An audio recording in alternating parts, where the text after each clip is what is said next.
আদরিনী আশুথিনী হাওলাদার ছদ্মনাম। পর্ব -11। মেঘালয় তিয়ানাকে হা করে তার দিকে এভাবে চেয়ে থাকতে দেখে অপ্রস্তুত হয়ে যায়। ধুম করে নিজের হাত দুটো মেয়েদের মতো করে শরীরে জড়িয়ে গা ঢাকার ট্রাই করে। আমতা আমতা করে বলল, আন্ডারস্কোর অমন রাক্ষসীদের মতো তাকাইয়া আছোস কেন? খাইয়া ফেলবিনি। বড় ভাই হই, চোখ সরা। সরা চোখ। তোর দৃষ্টি তো ছেলেদের থেকেও তুখর। আমারে তো চোখহ দিয়ে ধর্ষণ করে ফেলবি। বদ মেয়ে। মেঘালয়ের এমন আচরণে হতভম্ব হয়ে যায় তিয়ানা। কি হচ্ছে বুঝতে পেরে বিছানা থেকে তাড়াতাড়ি করে নেমে যায়। ঘুমের ঘোরে কোন ঘরে ঢুকেছে বুঝতে পারিনি সে। এক পলক মেঘালয়ের দিকে তাকায় তিয়ানা। মেঘালয় তখনও দু হাত শরীরে জড়িয়ে রেখেছে। তিয়ানা বলল, আন্ডারস্কোর, তুমি মেয়েদের মতো ওরকম গায়ে হাত পেঁচিয়ে রাখছো কেন? ভাইয়া, আমি মোটেও তোমার দিকে হা করে তাকিয়েছিলাম না। ঘুম থেকে জেগে বুঝতে পারিনি কি হচ্ছে। আর আমি জানি তুমি ভাইয়া আয়া, তাই নজর দেওয়ার প্রশ্ন আসে না। আমার ভাইয়া নয়, সাইয়া আছে। একক উদ্ধৃতি চিহ্ন। কথা শেষ এক প্রকার দৌড়ে ঘর থেকে চলে যায় তিয়ানা। মেঘালয় শরীর থেকে হাত সরিয়ে বাম হাত কোমরে রেখে তিয়ানার যাওয়ার পথে ভ্রুকুটি করে তাকায়। তিয়ানা কি বলল? সাইয়া আছে মানে? এই মেয়েকে তো সে দেখে নেবে। ঘুমানোর জন্য বিছানায় শোয় মেঘালয়। হুট করে একটা কথা মনে পড়ল তার। তিয়ানা তাকে তুমি করে বলল না। অজান্তেই ঠোঁটের কোণে হাসি চলে আসে মেঘালয়ের। নিজের ঘরে এসে দরজায় খিল আটকে দরজার সাথে লেগে দাঁড়ায় তিয়ানা। বড় বড় শ্বাস নেয় সে। আর চোখে আয়নায় নিজের প্রতিবিম্বে দেখে সে। ফর্সা গাল দুটো লজ্জায় লাল আভা ছড়িয়ে গেছে। কান থেকে কেমন গরম বের হচ্ছে। মেঘালয়কে ওভাবে দেখে তার ইচ্ছে করছিল ঝাপটে ধরে থাকতে। তারপর যা হয় দেখা যেত। তার ইচ্ছে করছে ছুটে গিয়ে মেঘালয়কে ঝাপটে ধরে মেঘালয়ের সাথে মিশে যেতে। গলা শুকিয়ে যায় তার। কাপা কাপা হাতে পানি ঢেলে খায়। বুকের ভিতর ধরফর করছে। বিছানায় শুয়ে চোখ বন্ধ করে তিয়ানা। মেঘালয়ের জিম করা শার্টলেস সিক্স প্যাক বডি তার সামনে দৃশ্যমান হয়। লজ্জায় কেঁপে উঠে চাদর খামছে ধরে সে। অবন্তীকে বাড়ি পৌঁছে দিয়ে গাড়তে এসে বসে তিলাত। বাড়ি ফেরার পথে রাস্তায় ফুটপাতে বসে একটা মেয়েকে কাঁদতে দেখে অবাক হয় তিলাত। এত রাতে এক মেয়ে এভাবে রাস্তায় বসে কাঁদছে। কৌতূহলে গাড়ি থামিয়ে মেয়েটার কাছে যায় তিলাত। কোনো বিপদের পড়ল কিনা। তবে কাছে গিয়ে অবন্তীকে দেখে বেশ বিস্মিত সে। বলল, আন্ডারস্কোর, আরে অবন্তী না, তুমি এখানে এভাবে কাঁদছো কেন? হঠাৎ কারো কণ্ঠস্বরে শুনে ভয় পেয়ে যায় অবন্তী। ভয়ে আতকে উঠে পাশে তাকায়। তিলাতকে দেখে শান্ত হয় অবন্তী। অবন্তীর ভয়টা বুঝতে পেরে মৃদু হাদে তিলাত। বলল, আন্ডারস্কোর, আমাকে চিনতে পারছো? আমি তিয়ানা ভাই। আন্ডারস্কোর, জি ভাইয়া, মৃদু স্বরে উত্তর দেয় অবন্তী। আন্ডারস্কোর, তুমি এত রাতে এখানে কি করছো? আন্ডারস্কোর, মায়ের ওষুধ শেষ হয়ে গেছিল তাই নিতে আসছি। দূরত্ব বজায় রেখে অবন্তীর পাশে ফুটপাতে বসে তিলাত বলল, আন্ডারস্কোর, তাই বলে রাত 12.30 ঘর থেকে বের হবে? যদি কোনো বিপদ হয় তখন? বিস্মিত হয় অবন্তী। অবাক হয়ে তিলাতের দিকে তাকায় সে। এত রাত কখন হলো? একক উদ্ধৃতি চিহ্ন। অবন্তীর দৃষ্টির মানে বুঝতে পেরে হালকা হাসে তিলাত। বলল, আন্ডারস্কোর, সময় দেখনি হয়তো। কি মতো এভাবে কাঁদছিলে কেন? হাসার চেষ্টা করে অবন্তী বলল, আন্ডারস্কোর, তেমন কিছু না ভাইয়া। অবন্তীর চোখে চোখ মিলায় তিলাত। অবন্তীর চোখের কোণে জল লেগে আছে। কান্নারত মুখে মেকি হাসি। অন্যরকম সুন্দর লাগছে অবন্তীকে। বুকের ভিতর কেমন ধপ করে কেঁপে উঠল তিলাতের। অদ্ভুত অনুভূতিতে ঘিরে ধরে তাকে। শ্বাসরুদ্ধকর অবস্থা হয় তার। তৎক্ষণাৎ অবন্তীর থেকে দৃষ্টি সরিয়ে আশেপাশে দেখে সে। জিবা ঠোঁট ভিজিয়ে বসা থেকে উঠে দাঁড়ায় তিলাত। ভিতরের অনুভূতি দাবিয়ে রেখে বলল, আন্ডারস্কোর, চলো তোমাকে পৌঁছে দেই। একক উদ্ধৃতি চিহ্ন। উঠে দাঁড়ায় অবন্তী হালকা হেসে বলল, আন্ডারস্কোর, তার দরকার হবে না ভাইয়া। আমি চলে যেতে পারবো। একক উদ্ধৃতি চিহ্ন। অবন্তীর তাকে ভাইয়া সম্বোধনে হুট করে তার ভিতরটা তেতো হয়ে যায়। মাথা গরম হয়ে যায়। নিজের এমন মনোভাব নিজেই অবাক হয় তিলাত। নিজের তেতো ভাবটা সরিয়ে বলল, আন্ডারস্কোর, তোমাদের বাসা তো গলির অনেক ভিতরে। চলো আমি পৌঁছে দিচ্ছি। একক উদ্ধৃতি চিহ্ন। অবন্তী কথা বাড়ায় না। মনে মনে তারও বেশ ভয় লাগছিল এত রাত হয়ে যাওয়ায়। সে ভাবতেও পারিনি এত রাত হয়ে যাবে।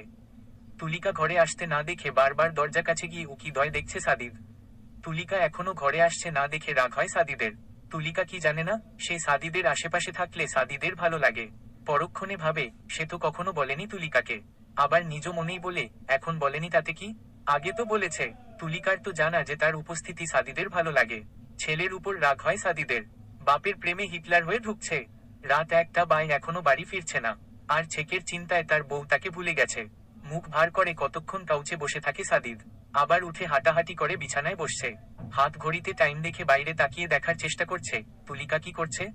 ছেলে মেয়েদের চিন্তায় তার বউ তাকে ভুলে যাচ্ছে। বাহ! গাড় হর্ন শব্দে এক প্রকার লাফিয়ে ওঠে সাদিদ। আজ ছেলের একটা হেস্তনেস্ত সে করবে। এমন হিটলার গিরি চলবে না তার বাড়িতে। দ্রুত হেঁটে বসার ঘরে যায়। তুলিকা দরজা খুলে পাশে দাঁড়ায়। তিলাত ভিতরে ঢুকে বাবার চুপসানো মুখের দিকে তাকিয়ে ভ্রুকুটি করে ফেলে। মা কে ধরে বলল, আন্ডারস্কোর, তুমি এখনো জেগে আছো কেন? আম্মু, ঘুমিয়ে যেতে আমার কাছে তো বাসার চাবি ছিল। ছেলেকে নিজের থেকে ছাড়িয়ে ডাইনিং টেবিলের দিকে যেতে যেতে বলল, আন্ডারস্কোর, তোরা বার বাইরে থাকলে আমার চিন্তা হয়। কেন বুঝিস না? এতবার করর বলি বেশি রাত করবি না। কিন্তু কে শুনে কার কথা? ফ্রেশ হয়ে আয়, খাবার দিচ্ছি। একক উদ্ধৃতি চিহ্ন। তুলিকার কথায় তাল মিলিয়ে সাদিদ বলল, আন্ডারস্কোর, হ্যাঁ একদম। আমার বাড়িতে এত রাত করে ফেরস চলবে না। তাতে চাকরি গোল্লায় যাক, এমন হিটলার গিরি আমার সাথে চলবে না। একক উদ্ধৃতি চিহ্ন। তিলাত থতমত খেয়ে যায় আবার কথায়। বলল, আন্ডারস্কোর, আমি আবার কি হিটলার গিরি করলাম আব্বু? গম্ভীর স্বরে উত্তর দেয় সাদিদ। আন্ডারস্কোর, অনেক। যা রুমি বুঝববে না। যাও তাড়াতাড়ি খেয়ে আমাকে উদ্ধার করো। গম্ভীরভাবেই কথা শেষ নিজের ঘরে চলে যায় সাদিদ। তিলাত বাবার যাওয়ার পথে হাবলার মতো তাকিয়ে থাকে। তুলিকা মৃদু হাসে। সাদিদের কথার মানে সে বেশ বুঝতে পেরেছে। উপরে উপরে দেখাবে তাকে দেখতে পারে না, সহ্য হয় না। আবার উল্টো তাকে ছাড়া কিছু বুঝেও না। হাসে তুলিকা প্রশান্তির হাসি। চলবে। পর্ব -12। আন্ডারস্কোর, 20 বছর পরও তোর এই রাগ এই জেদ মানা যাচ্ছে না সাদিদ। এখন ছেলে মেয়েরা বড় হয়েছে। এবার অন্তত সব ভুলে যা। ছুটির দিনে দুই পরিবার মিলে গেট টুগেদারের আয়োজন করা হয়েছে, সে সুবাদে সবাই চৌধুরী মেঘালয়দের বাড়িতে এসেছে। খাওয়া দাওয়া শেষে সাদিদ এবং অভিক ছাদে আসে। সাদিদ রাতের আকাশ দেখছিল। এই রাতের আকাশের মতো নিজের জীবনটাও অন্ধকারে ঢাকা তার।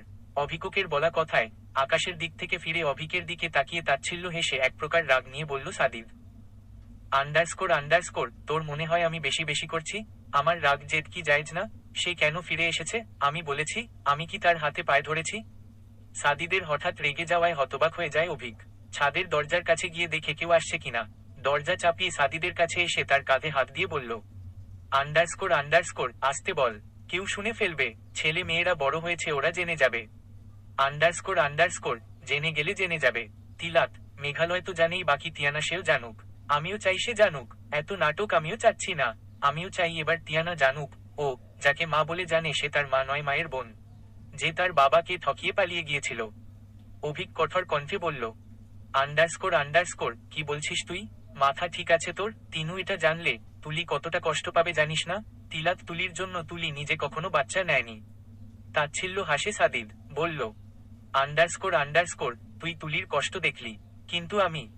থেমে যায় সাদিদ। গলা আতটকে যাচ্ছিল। নিজেকে সামলে বলল, আন্ডারস্কোর, তুলি তো আমার জন্য ফিরে আসেনি। ওর বোনের কাছে দেয়া প্রতিশ্রুতি রাখতে এসেছে।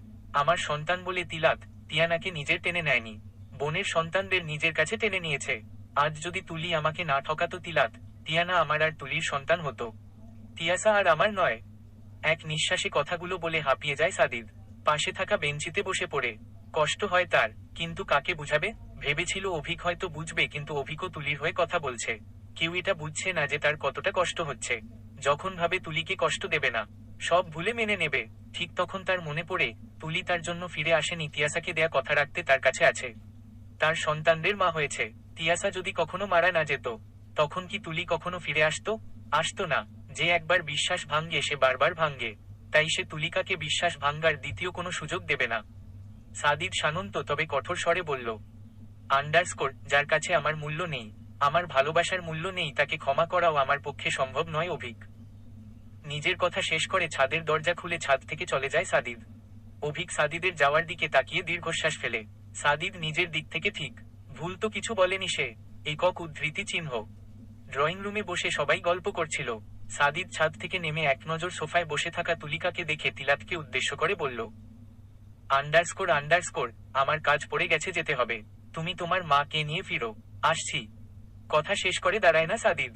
তিয়ানা ডাইনিং টেবিলের উপর বসে আপেল খাচ্ছিল। সাদিদের হঠাৎ এভাবে যাওয়া দেখে মায়ের দিকে তাকায় সে। তুলিকা মেয়েকে ইশারায় বলল, বাবার পিছু পিছু যেতে। মায়ের ইশারা বুঝে তিয়ানা মুচকি হেসে চলে যায়। মেয়ের যাওয়ার দিকে দেখে দীর্ঘশ্বাস ফেলে তুলিকা। মৌমিতা তার দিকে সন্দেহ নিয়ে দেখে।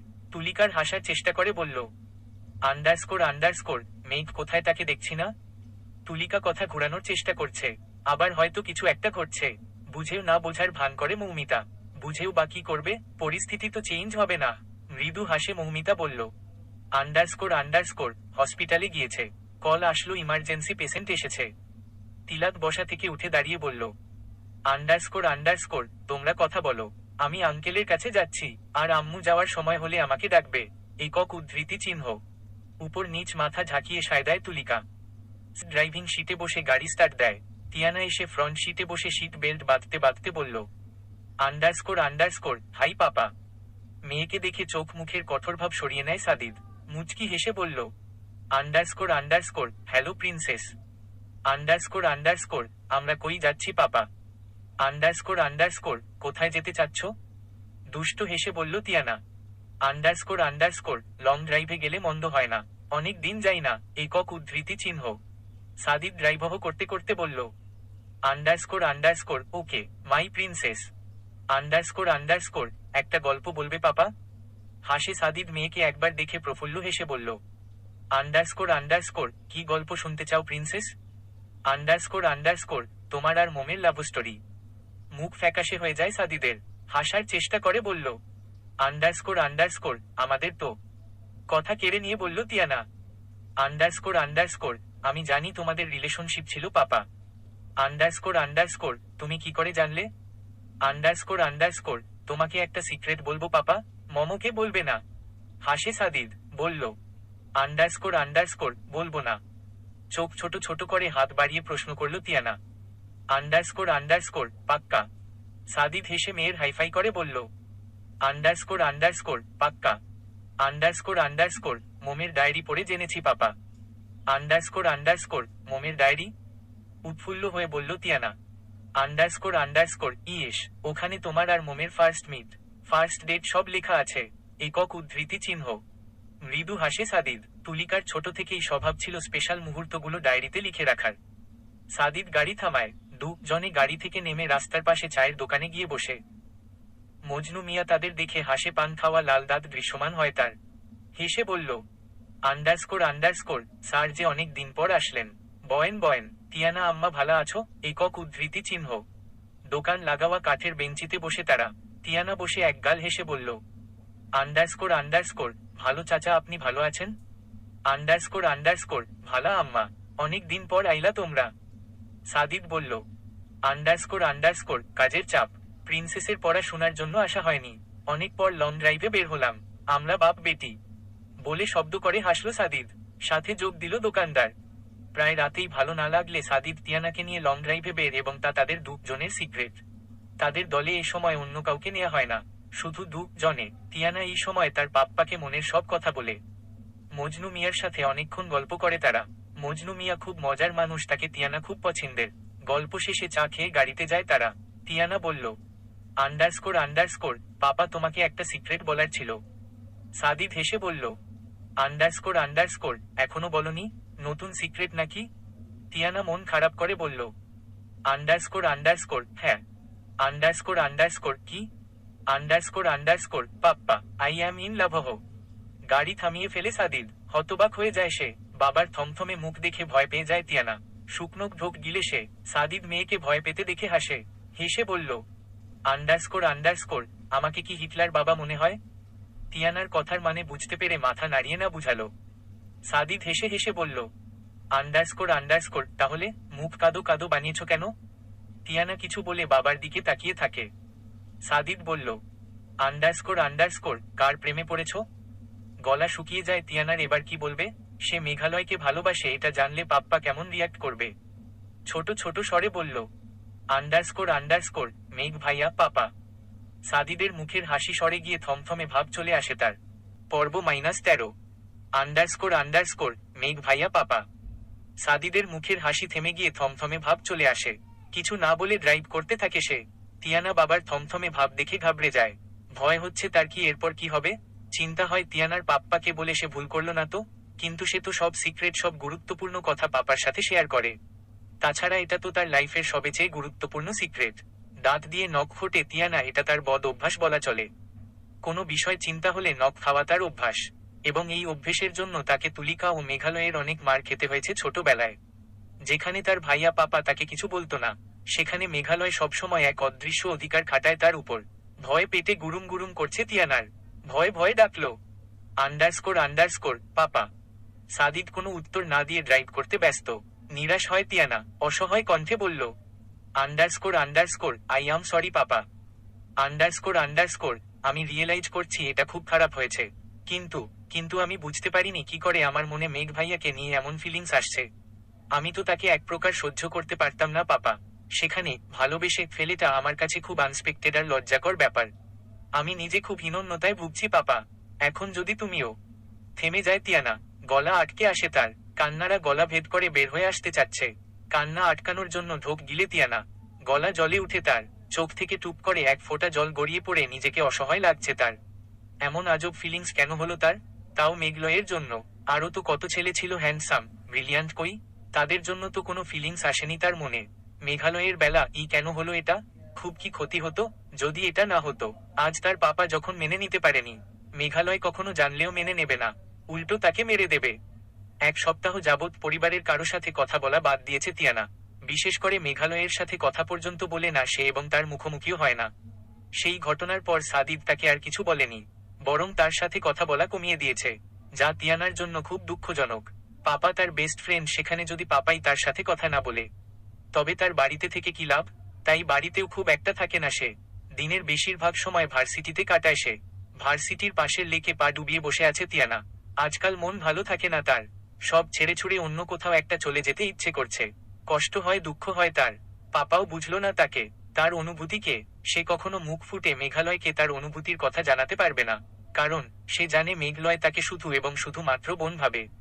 বুকের ভিতরে যন্ত্রণা হয় তিয়ানার। মনে হচ্ছে বুক পুড়ে যাচ্ছে, একটু পানি দরকার সেখানে। কেঁদে দেয় তিয়ানা। হঠাৎ পাশে কারো উপস্থিতি পেয়ে তাকায়। অবন্তীকে পাশে বসতে দেখে কপাল কুঁচকায় তিয়ানা, তবে কিছু না বলে লেকের পানি দেখতে থাকে। তিয়ানা রাগ না করাই অবাক হয় অবন্তী। একটু বেশি অবাক হয়। সেই ঘটনার পর তিয়ানা তাকে সহ্য করতে পারত না। আজ পাশে বসায় তিয়ানা তাকে কিছু বলল না। অবাক করা বিষয়, তিয়ানাকে ভালো করে লক্ষ্য করে অবন্তী চোখ মুখ ফুলে গেছে কেমন। গোপনে দীর্ঘশ্বাস ফেলে অবন্তী তিয়ানাকে উদ্দেশ্য করে বলল, আন্ডারস্কোর তোর পাশে বসলাম, তার জন্য আমাকে বকবি না? আন্ডারস্কোর না, গম্ভীর স্বরে উত্তর দেয় তিয়ানা। আন্ডারস্কোর তোর মন খারাপ? একক উদ্ধৃতি চিহ্ন। আন্ডারস্কোর তেমন কিছু না। মৃদু হাসে অবন্তী, হেসে বলল, আন্ডারস্কোর আমার কাছ থেকে লুকাচ্ছিস? তোর মুখ দেখেই আমি তোর মনের কথা বুঝতে পারি। হালকা হাসে তিয়ানা। অবন্তীর দিকে ফিরে তার চোখে চোখ রেখে প্রশ্ন করে, আন্ডারস্কোর একটা প্রশ্নের উত্তর দিবি? আন্ডারস্কোর কি, বল। আন্ডারস্কোর আমার সাথে অমনটা করছিলি কেন? আমার সাথে বেইমানি করছিস কেন? তুই তো আমার বন্ধু ছিলি, কি করে পারলি সেটা করতে? চোখের কোণে জল আসে অবন্তীর। গলা ধরে আসে তার। নিজেকে সামলে বলল, আন্ডারস্কোর আমি ভাবতে পারিনি তিনু এমন কিছু হবে। বিশ্বাস কর, আমি তোর সাথে বেইমানি করিনি। তুই তো আমার বেস্ট ফ্রেন্ড, আমার জান। তোর সাথে কি করে আমি বেইমানি করব? বল, আমি তা স্বপ্নেও ভাবতে পারি না কখনো। 3 বছর পর আজ তিয়ানার খুব ইচ্ছে করল অবন্তীর থেকে আসল কারণ জানতে, একটা সুযোগ তাকে দিতে। চোখের কোণের জল মুছে বলল অবন্তী, আন্ডারস্কোর তুই তো জানিস শুভ ভাইয়া আমার মামাতো ভাই। সে যখন বলল তোকে ভালোবেসে, সেটা তোকে জানাতে চায়। প্রথমে আমি তার কথা গুরুত্ব দেয়নি, কিন্তু শুভ ভাইয়া প্রায় আমাদের বাড়িতে আসতো, আমাকে অনেক রিকোয়েস্ট করত। আমি ভাবতাম ভাইয়া হয়তো ফ্ল্যাটিং করছে, কিন্তু ভাইয়া সিরিয়াস ছিল, এমনকি তোর জন্য সুইসাইড অবধি করতে যাচ্ছিল। ছোট ছিলাম, বুঝতে পারিনি সেটা একটা চাল ছিল। ভাইয়ার কথা মেনে নেই, তবে শর্ত ছিল তুই যদি ভাইয়া প্রপোজ এক্সপেক্ট না করিস তাহলে আমার কিছু করার নেই। ভাইয়া একটা হোটেলে রুম বুকিং করে, রুমটাকে সাজিয়ে নাকি কেক কেটে তোকে সারপ্রাইজ দেবে। তাই তোকে ওই হোটেল নিয়ে এসেছিলাম। তোকে রুমে দিয়ে আসার পর আমার ফোনে কল আসে আমার ভাইয়া নাকি অ্যাক্সিডেন্ট করছে। আমি কি করব বুঝতে পারছিলাম না। ভাইয়ার অ্যাক্সিডেন্টের কথা শুনে আমি ছুটে হসপিটালে চলে যাই। আমি কখনো বুঝতে পারিনি শুভ ভাইয়া এত নিচে নামবে। সেদিন তোর কাছে ফেরার আমার কোনো উপায় ছিল না তিনু। সেদিন হসপিটালে আমি পৌঁছানোর আগে আমার ভাইয়া মারা গিয়েছিল। কথা শেষ করে কাঁদতে থাকে অবন্তী। সব শুনে নির্বাক হয়ে যায় তিয়ানা। সেদিনের কথা ভাবলে আজও ভয় কেঁপে ওঠে তিয়ানা। অবন্তী তাকে রুমে শুভর সাথে একা রেখে যাওয়ার পর আর ফেরেনি। সে যখন শুভর করা প্রপোজ একসেপ্ট না করে তাকে ফিরিয়ে দেয়, তখন সুযোগ পেয়ে শুভ তাকে মলেস্ট করার চেষ্টা করে। ঠিক সময় তিলাক চলে আসায় সে যাত্রায় তিয়ামা বেঁচে যায়। তিলাতের ফ্রেন্ড নাকি তিয়ানাকে হোটেলে যেতে দেখে তাকে জানিয়েছিল। সেদিন শুভকে মেরে প্রায় আধমরা করে ফেলেছিল তিলাত। সেদিনের পর ভয় একটা ট্রমার মধ্যে চলে যায় তিয়ানা। 17 বছর বয়সে এমন একটা বাজে ঘটনা তার কিশোরী মনে খুব বাজেভাবে দাগ কাটে। তবে সে সময়ে তিলাত তাকে আগলে নেয়। এমনকি আজ অবধি ওই ঘটনার কথা কেউ জানতে পারেনি। তিলাত কাউকে জানতে দেয়নি আর না তিয়ানাকে জানাতে দিয়েছে। অবন্তীকে কিছু না বলে উঠে চলে যায় তিয়ানা। তিয়ানার যাওয়ার দিকে ব্যথিত দৃষ্টিতে তাকিয়ে ভারী শ্বাস ফেলে অবন্তী। রাত 8টা প্রায়। সারাদিন বাইরে কাটিয়ে বাড়ি ফিরছে তিয়ানা। বাইক পার্ক করে বাড়িতে ঢুকে দেখে বাড়ি বিয়ের বাড়ির মতো সাজানো। বেশ অবাক হয় তিয়ানা। ড্রয়িং রুমে গিয়ে বাড়ির সবাইকে একজোট হয়ে বসে থাকতে দেখে আরো একবার অবাক হয় তিয়ানা। বিস্মিত কণ্ঠে মাকে প্রশ্ন করল, আন্ডারস্কোর আন্ডারস্কোর আজ কি মাম্মাম? আন্ডারস্কোর আন্ডারস্কোর তোমার বিয়ে চলবে? প্রথম কিছু কথা ক্লিয়ার করি। অবন্তীকে আমি প্রথমে ভিলেন বানাতে চাইছিলাম, যেখানে নায়ক নিয়ে কাড়াকাড়ি চলবে এবং ফার্স্ট পর্বে তেমন সিন ছিল। পরে ভাবলাম সেটা কমন প্লট হয়ে যাবে, তাই অবন্তীকে ফ্রেন্ডট বানিয়ে দিলাম। দ্বিতীয় চাইছিলাম তিয়ানাকে তুলিকার মেয়ে বানাবো, কিন্তু মনে হলো ওটা ভালো লাগবে না, তাই বাদ দিলাম। পরে শুভর চরিত্রে অবন্তীর ভাইকে দিতে চাইছিলাম। পরে ভাবলাম বেচারা মরেই তো গেছে, শুধু শুধু ফাঁসিয়ে দেব, তাই বাদ দিলাম। আর তিয়ানাকে বাঁচানোটা তিলাতের আগে ভাবছিলাম মেঘালয়কে দেব। পরে ভাবলাম মেঘালয় তিয়ানার নায়ক বলে শুধু ওকে টানবো কেন? ভাই আছে কি করতে, সব যদি নায়ক করে। এখানে ভাই বোনকে বাঁচাবে, তাতে আরো সুন্দর হবে, মাধুর্য বাড়বে, তাই তিলাতকে দিলাম। সব শেষে ভাবছিলাম মেঘালয়কে নিয়ে একটা রাগী রাগী সিন দেব, কেন এতদিন তার থেকে লুকিয়ে তিয়ানা। কিন্তু তা ভালো লাগলো না, তাই বিয়েতে গেলাম। এখন ভাববার বিষয় বিয়ে কার সাথে। আর মেঘালয় তিয়ানার বিয়ে জানলে কি রিয়াক্ট করবে। শেষে আমার কিছু কথা। অনেকে গল্প পড়ার সময় ভাবে লেখনী কি ভাবছিল। এই গল্প লেখার আগে ঠিক কেমন কেমন কাহিনী সাজিয়েছিল লেখনী। তাই তাদের কৌতূহল দূর করার জন্য আমি কেমন কেমন গল্পটা ভাবছিলাম বলে দিলাম। আর শেষে অবশ্যই অবশ্যই ভালো ভালো মন্তব্য চাচ্ছি। এই যে আমি এত অসুস্থ হওয়া সত্ত্বেও গল্প দিচ্ছি, এতটুকু তো আশা করা যায় কি যায় না?